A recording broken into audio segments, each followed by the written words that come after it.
우리가 신앙생활을 해나가는 데 있어서 참 해야 할 것들이 많이 있는 것 같아요. 처음에 예수를 믿을 때는 주일날 와서 예배 보는 것으로 내 할 일 다 했다 이렇게 생각을 했지만, 우리가 믿음이 자라나고 성장해 가면서는 우리가 해야 할 것이 참 많다. 주일에 와서 예배 보는 것은 당연하지만 규칙적으로 성경도 읽고 또 기도 생활도 해야 되고 그렇잖아요. 아울러서 또 헌금 생활도 당연히 잘해야 되겠죠. 또 우리가 어느 곳을 가든지 복음의 증인으로서 안 믿는 사람 보면은 전도하려고 하고, 전도도 우리에게 주어진 아주 소중한 사명 아닙니까? 이런 것들이 우리가 신앙생활 하는데 꼭 해야 하는 기본이 되는 것이라 이거죠. 그리고 나서 우리가 집사가 되면 또 집사로서, 또 권사는 권사로서, 또 장로는 장로로서 일반 교인들보다도 많은 교회 사역들을 맡게 됩니다. 또 그 맡은 사역들을 또 충실하게 잘 감당을 해야 합니다. 자, 이런 것들이 참 즐겁게 하는 일이고, 또 그것을 하면서 은혜도 받고 또 힘을 얻기도 하지만 때로는요 의무감에서 하게 됩니다. 목사라고 해서 새벽 기도 나오는 게 항상 즐겁겠어요? 저도 어떨 때 아주 막 저녁에 피곤할 때는 아예 알람을 끄고 참 내일은 새벽 기도 좀 제껴야 되겠다 이런 생각 가지고 합니다. 우리도 하다 보면은 정말 하기 싫지만 그러나 꼭 그것을 해야 하는 그런 때도 종종 있지 않겠어요? 또 우리 신앙생활이라는 게 코람데오 하나님 앞에서 하나님을 의식하면서 우리가 신앙생활하고 하나님께 보이기 위해서 신앙생활을 하는 거지만, 또 우리가 살아가다 보면 사람 눈을 의식하게 됩니다. 마땅히 해야 할 책무를 소홀히 하고 꼭 우리가 있어야 할 자리에 자꾸 빠지고 이렇게 하다 보면은 하나님한테도 미안하지만 사람 보기에 민망하잖아요. 그래서 사람 눈을 의식하면서도 우리가 무엇을 하게 됩니다. 자, 이게 대부분 우리가 신앙생활을 하면서 살아가는 모습들이에요. 여러분만 그런 게 아니라 저도 역시 마찬가지입니다. 자, 그런데 이런 모든 신앙 행위의 저변에는요, 보다 아주 본질이 되는 중요한 게 있어요. 우리는 자칫 겉으로 드러나는 이런 신앙 행위들을 우선하면서 살다 보면은 이 소중한 본질을 망각해 버릴 수가 있습니다. 자, 그렇게 되면 우리도 모르는 가운데 뭐가 되냐면 바리새인이 됩니다. 바리새인. 여러분, 바리새인 다 싫어하잖아요. 그런데도 우리도 모르게 또 닮아가는 게 또 그게 바리새인이에요. 자, 성경에 보면은 예수님이 바리새인들의 문제를 많이 책망하십니다. 자, 그들이 갖고 있는 문제의 본질을 예수 이렇게 책망하면서 말씀하십니다. 마태복음 23장 23절에 보니까 화 있을진저 외식하는 서기관들과 바리새인들이여, 너희가 박하와 회양과 근체 11조는 들이되 율법에 더 중한 바 정의와 긍휼과 믿음은 버렸도다. 그러나 이것도 행하고 저것도 버리지 말아야 할지니라. 자, 이 마지막 부분에 있는 말씀 보면은 앞에 너희가 이런 것은 하는데 이런 것은 지금 못하고 있지 않느냐라고 하면서 잘하고 있는 거 중요하지 않다 이렇게 말씀하는 게 아니에요. 자, 우리가 신앙인으로서 마땅히 해야 할 외적인 일들, 그런 거 책임 있게 잘 해야 합니다. 그런데 보다 더 중요한 것들이 있어요. 여기에 지금 예수님은 정의, 긍휼, 믿음, 율법에 더 정한 것이다, 중요한 것이다 라고 말하잖아요. 이런 본질적인 것들을 잃어서는 안 된다. 이것도 잘해야 되고 또 저것도 잘 소중하게 간직해야 된다라고 말씀하십니다. 자, 오늘 우리가 읽은 이 말씀은요, 그런 본질적인 것을 다루고 있어요. 자, 이 성경은 바울이 감옥에서 순교하기 바로 전에 어떻게 보면 바울의 가장 마지막 서신이라고 할 수 있어요.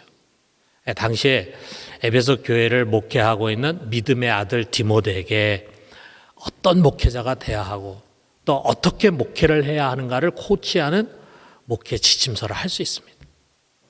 그래서 이 디모데 후서 아울러 디모데 전서 그리고 디도서, 이것을 우리가 이제 목회 서신이라고 부릅니다. 바울은 앞에서 디모데에 대한 인사와 아울러 그를 축복하는 말을 한 다음에 아주 두 가지 중요한 본질을 언급을 하고 있어요.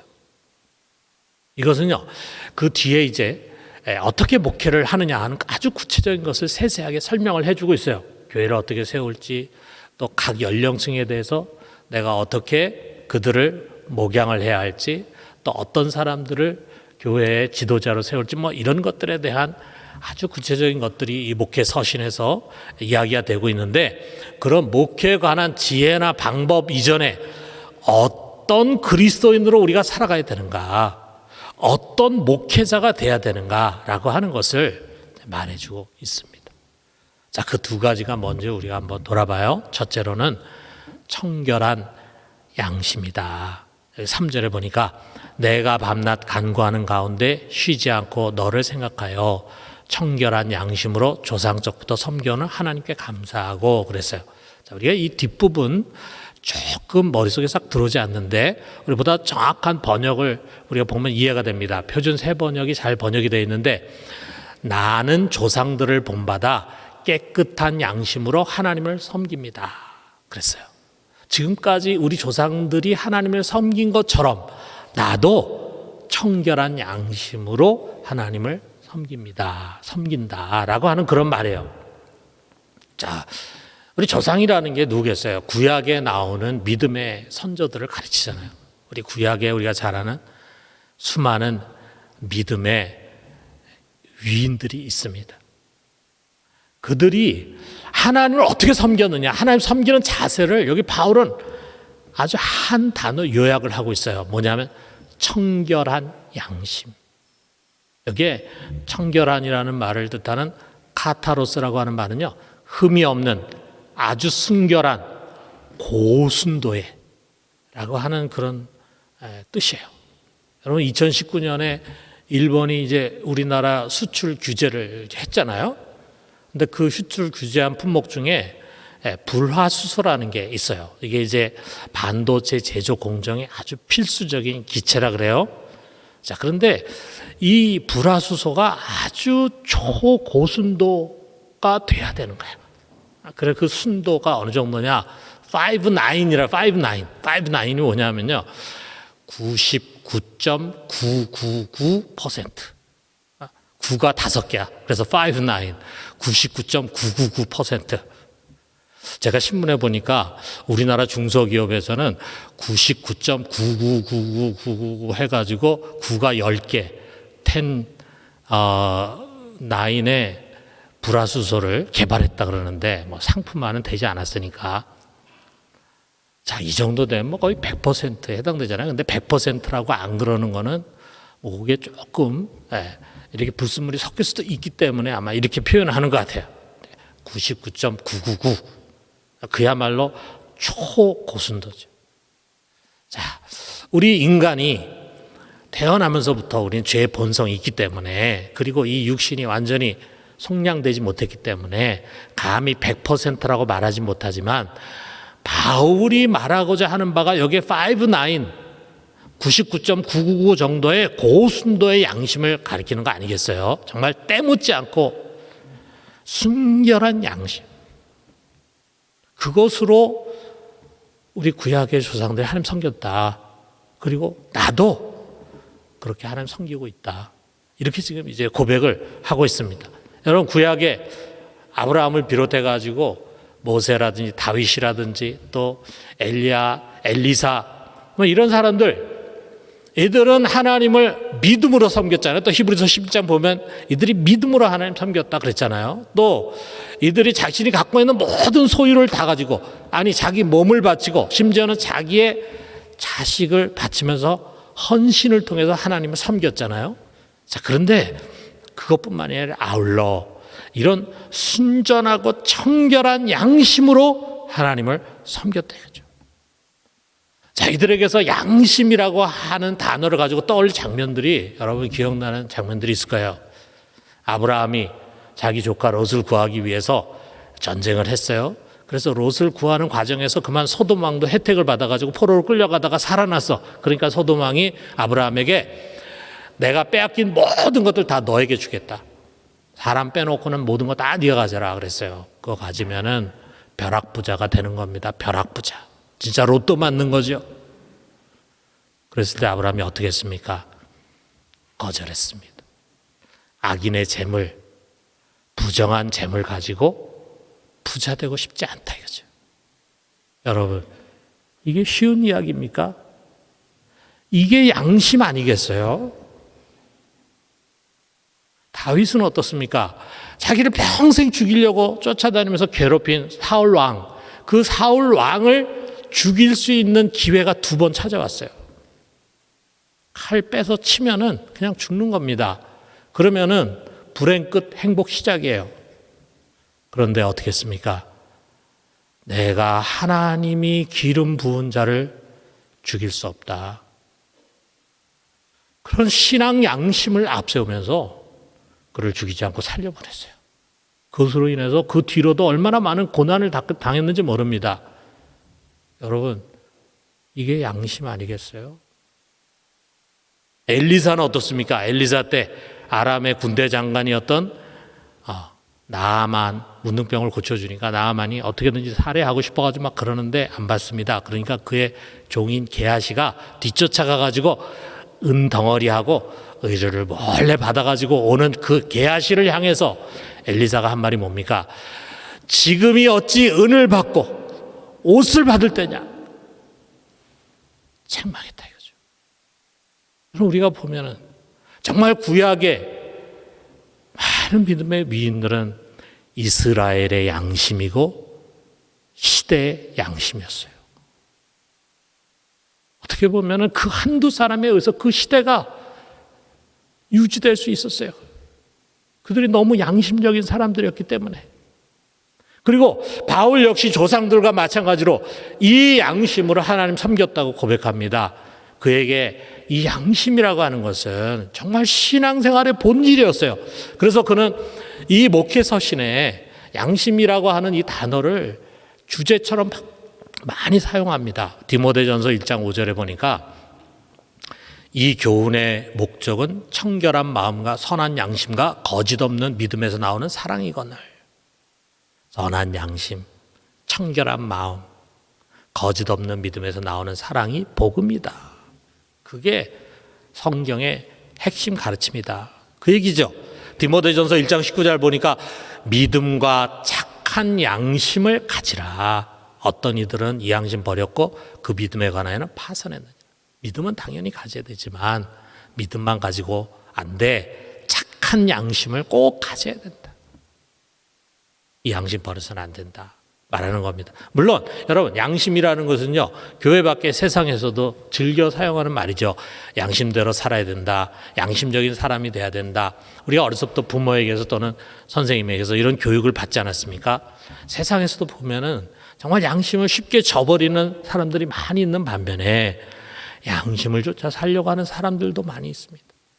양심을 따라 살려고 할 때 많은 어려움과 피해를 당해함에도 불구하고 끝까지 양심적으로 살아가려고 하는 그런 훌륭한 분들이 세상에도 많이 있습니다. 그러나 여러분, 우리의 양심은요, 그런 도덕적인 양심보다 훨씬 높고 깊은 것입니다. 왜 그렇습니까? 우리 양심 속에 변화가 일어나는 거예요. 히브리서 9장 14절에 있는 말씀을 우리가 좀 더 이해하기 쉽게 표준 세번역으로 한 것을 보면은, 하물며 영원한 성령을 힘입어 자기 몸을 흠없는 제물로 삼아 하나님께 바치신 그리스도의 피야말로 더욱더 우리들의 양심을 깨끗하게 해서 우리로 하여금 죽은 행실에서 떠나서 살아계신 하나님을 섬기게 하지 않겠습니까? 그렇습니다. 우리 양심은 예수 그리스도의 보혈로 씻겨졌어요. 그래서 그 양심을 가지고 이제는 죄에서 떠나서 하나님을 섬기라고 하는 것입니다. 이제 이 양심을 쫓아 살아라 라고 하는 거예요. 그렇기 때문에 바울은요, 평생 자기가 살아온 길을 사람들 앞에서 이렇게 아주 짧게 고백을 합니다. 사도행전 23장 1절에 보니까 유대인 대중 앞에서 이렇게 말합니다. 여러분 형제들아, 오늘까지 나는 범사에 양심을 따라 하나님을 섬겼노라 그랬습니다. 로마 총독 앞에서는요, 사도행전 24장 16절에 이렇게 말합니다. 나도 하나님과 사람에 대하여 항상 양심의 꺼리낌이 없기를 힘쓰나이다.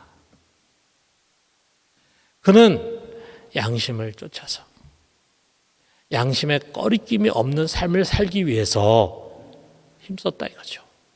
그렇게 살려고 노력했다 이거죠. 구약의 선조들처럼 아브라함이 하고 다윗이 하고 엘리사가 했던 것처럼 자신도 양심을 쫓아서 양심의 꺼리낌이 없이 살려고 노력했다 이거죠. 여러분, 우리는 이 바울의 고백 앞에서요 부끄럽습니다. 특별히 목회자로서 저는 더욱 그렇습니다. 여러분, 우리는 양심을 따라 살아가고 있습니까? 양심적인 사람입니까? 여러분, 우리의 양심은 살아있습니까? 양심이라고 부르는데 그 순도가 99.999%의 초고순도입니까? 아니면은 온갖 세상 찌꺼기들과 다 뒤섞여져 있는 겨우 60%의 양심입니까? 60%?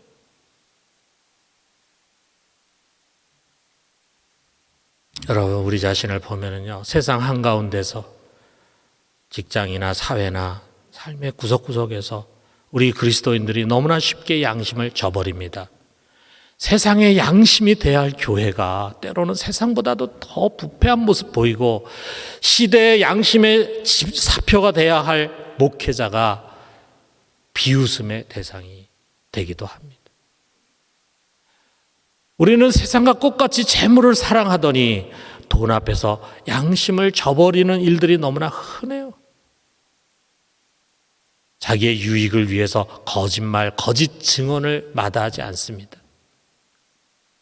양심이 살아있다면, 우리가 모르기 때문에 잘 알지 못해서 우리가 이야기하고 나중에 보니까 그것이 틀린 말이었다, 이런 거야 누구에게나 있을 수 있는 일이죠. 그런데 그게 아니라는 사실을 분명히 알고 있음에도 불구하고 그 거짓말을 우리가 한다는 것은 자기 양심을 저버리는 일 아니겠어요?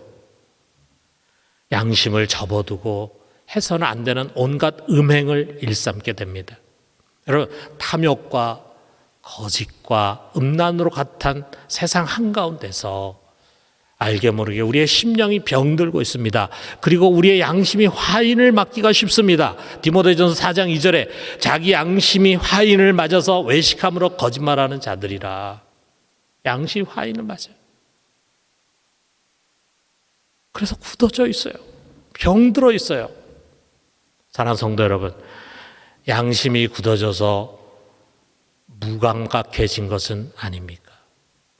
여러분, 우리가 다시 순도 높은 양심을 회복합시다. 청결한 양심. 모든 삶의 자리에서 내 양심이 노라고 하고 꺼리겨지는 길은 우리 가지 맙시다. 단호하게 가지 맙시다. 그래서 우리 모두 청결한 양심을 가진 양심적인 그리스도인들로 이 시대를 살아갈 수 있게 되기를 주님의 이름으로 축원합니다. 자, 두 번째로는요, 거짓 없는 믿음이다. 5절에 보니까 이는 내 속에 거짓이 없는 믿음이 있음을 생각함이라. 이 믿음은 먼저 내 외조모 로이스와 내 어머니 유니게 속에 있더니 내 속에 있는 줄을 확신하노라. 바울이 디모데하고 오랫동안 같이 있었잖아요. 어느 곳에 같이 가기도 하고 같이 사역도 하고 같이 대화도 나누고 같이 교육도 시키고 여러 가지로 많은 시간을 같이 보내면서 바울이 디모데 속에서 확신하면서 본 것이 있습니다. 그것은 뭐냐면 그 속에 믿음인데 그냥 믿음이 아니라 거짓 없는 믿음이에요. 거짓 없는 믿음. 근데 이게 바울, 이 디모데에게만 있는 줄 알았더니 나중에 보니까 그의 어머니 유니게와 또 그의 할머니 로이스에게도 있었어요. 그러니까 벌써 외할머니와 어머니로부터 어려서부터 교육을 받았어요. 거짓 없는 믿음의 교육을 받았어요. 그러다 보니까 이 디모데 속에 거짓 없는 믿음이 형성되어 있었어요. 이것이 얼마나 귀하고 소중한 것인가를 바울은 알고 있었습니다. 거짓 없는 믿음, 아누포크리토스라고 하는 이 거짓 없는이라는 말은 외식이나 거짓이 없는 순전한 신실한 이런 의미입니다. 여러분, 만약에 누군가가, 여러분의 영적 지도자가 여러분에게 당신 속에는 거짓 없는 믿음이 있습니다 라고 이야기한다면요, 여러분, 세상에 어떤 것보다도 더 영광스러운 칭찬을 받고 있는 것입니다. 한마디로 말하면 여러분, 진정한 그리스도인이고 훌륭한 신앙이라고 하는 것을 표현하고 있는 거예요. 그 반대말이 뭡니까? 거짓 믿음이죠. 언뜻 보면 믿음이 있는 것 같은데 실상은 믿음이 없어. 믿음이 좋은 것처럼 포장이 돼 있어요. 온갖 것으로 포장이 돼 있는데 사실은 부실한 믿음이고 병든 믿음입니다. 여러분, 우리가 누구나 다 마찬가지예요. 오랫동안 신앙생활 하다 보면요, 자기도 모르는 가운데 생기는 습관이 있어요. 그것은 뭐냐면 믿음을 포장을 합니다. 그래서 남들에게 좋게 보이려고 합니다. 경건한 사람, 착한 사람, 믿음이 강한 사람, 문제가 없는 사람처럼 포장하고 싶어집니다. 이게 외식이잖아요. 외식. 이런 외식이 자기도 모르는 가운데 형성이 돼. 이게 제일 심하게 형성되기 쉬운 사람이 바로 교역자예요. 목회자예요. 교회 안에 지도자들이에요. 여러분, 우리는 훌륭하고 경건하고 칭찬받는 그리스도인이 되려고 하지 말고 진실한 그리스도인이 되려고 노력해야 합니다. 여러분, 우리 속에 독버섯처럼 은밀하게 자라고 있는 외식, 자기를 포장하려고 하는 가식된 위선과 우리는 싸워야 합니다. 우리는 투명한 믿음의 사람이 되기 위해서 노력해야 합니다. 정말 거짓 없는 믿음을 가진 사람의 영향력이라는 것이 얼마나 큰지를 모릅니다. 저는 제가 만난 그분을 여러분에게 소개를 하고 싶어요. 제가 처음에 독일을 갈 때는 비자가 없이 갔어요. 그래서 3개월 이상을 있을 수가 없었습니다. 그래서 갔다가 이제 귀국할 때 그동안 저를 키워주고 저에게 가장 많은 영향을 미쳐주시고 저를 또 독일에 갈 때 얼마나 배려를 해줬는지 몰라요. 그 담임 목사님에게 제가 좀 좋은 선물을 드리고 싶었습니다. 그래서 뭐 지금은 우리가 우리나라에서도 흔하게 살 수 있지만 그 당시에는요, 쌍둥이 칼 아시죠? 쌍둥이 칼. 독일 하면 쌍둥이 칼이잖아요. 근데 그 쌍둥이 칼을 구하는 게 쉽지가 않았어요. 모르겠어요. 뭐 돈이 많으신 분들은 우리나라에 어디 가면 그 당시에도 쉽게 살 수 있었을지 모르지만 보편적인 것은 아니잖아요. 근데 또 그 당시에 이렇게 외국에 우리가 쉽게 들락날락 할 수 있던 그런 시대가 아닙니다. 뭐 그 이후로는 뭐 우리나라 독일만 가면은 그저 쌍둥이 칼을 쓸어 담아가지고 온다고 그러는데 독일이 쌍둥이 칼이 유명해. 그래서 제가 이 쌍둥이 칼을 좀 선물해 드려야 되겠다 해가지고 제가 살고 있는 그 도시의 제일 큰 백화점에 이렇게 갔습니다. 칼슈타트라고 하는 백화점이 있는데 그 백화점에 가가지고 보니까 쌍둥이 칼이 여러 개가 있는데 그 중에서 제일 비싼 거를 제가 이제 골랐어요. 큰 거, 칼이 큰 건데 비싼 거. 그 정도 되면은 벌써 이렇게 포장 케이스도 있고 또 포장도 잘 해주고 그럴 텐데 포장 케이스도 없어. 그래서 이거 좀 사겠다 그러니까 그걸 갖다가 흰 종이로 뚫뚫뚫뚫 말아가지고 스카치 테이프 딱 붙여가지고 주는 거예요. 야, 정말 포장 케이스 없냐? 자기는 그런 거 없대. 포장지에 넣지도 않고. 예. 참 이게 참 그 당시 독일이 참 촌스러웠습니다. 우리나라가 비교해 보면은 우리나라는 그때만 해도 포장 문화가 많이 발달했는데 뭐 지금이야 그러지 않겠죠 아마. 지금은 뭐 포장 케이스도 잘 돼 있고 상품화되고 워낙 뭐 또 우리나라 사람들이 그것을 좋아하니까. 근데 제가 그것을 짐에 싸가지고 와가지고요, 그냥 그 흰 종이에 뚫뚫 말아 있는 칼을 그냥 목사님께 그냥 드렸어요. 뭐 제가 그 케이스를 어디서 구하겠습니까? 그냥 드렸습니다. 그러니까 목사님 그 투박한 포장을 보시더니 역시 독일이구나. 그러면서 흔쾌히 그걸 받으셨어요. 근데 제가 그렇게 할 수 있었던 것은 포장 제대로 되지 않은 것을 그냥 드릴 수 있었던 것은 그분을 제가 잘 알기 때문에요. 형식에 좌우되지 않는 진실한 내면의 믿음을 추구하는 분이기 때문이에요. 제가 그렇게 알고 있기 때문이에요.